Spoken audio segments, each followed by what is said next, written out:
This is the movement that has been making waves across the media globally. If you're on any kind of social media, I am sure you've seen the hashtag MeToo. The MeToo movement. The MeToo campaign. Every day, women are bringing their stories of sexual harassment into the spotlight. Women are no longer allowing horror stories of harassment and abuse to be simply brushed under the carpet.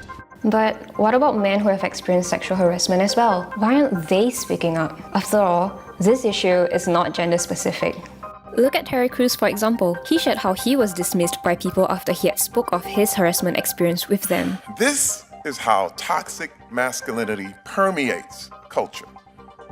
As I shared my story, I was told over and over that this was not abuse, that this was just a joke, that this was just horseplay.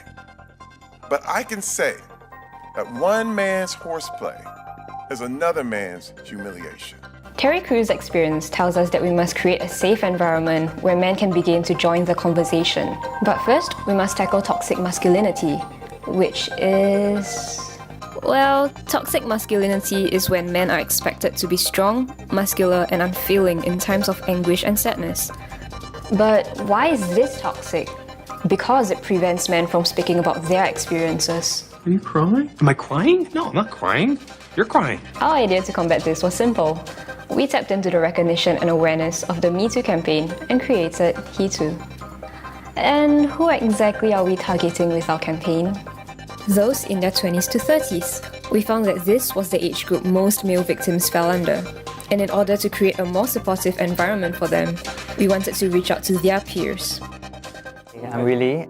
Hi, I'm Brian. Hi, I'm Bobby. Hi, I'm Cheryl. Hi, I'll be your moderator for this discussion today. The He Too campaign filmed a simulated social experiment where male victims posed as moderators in an interview with participants. The participants shared their notions of sexual harassment of males throughout the interview. Talking about guys getting harassed is just trying to shift the blame away.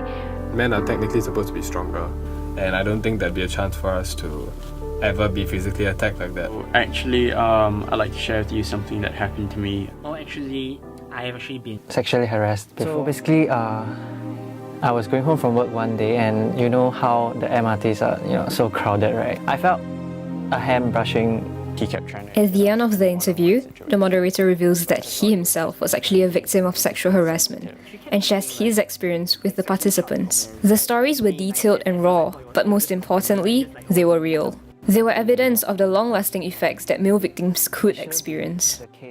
We tracked the changes and found that He Too was met with positivity. For instance, we successfully educated our target audience such that their knowledge improved from the initial test scores.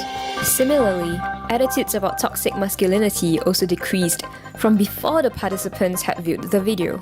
With increased knowledge of such a phenomenon, conversations about male sexual harassment started buzzing. Insights collected from our sample group showed an increase in conversation by 0.6 times.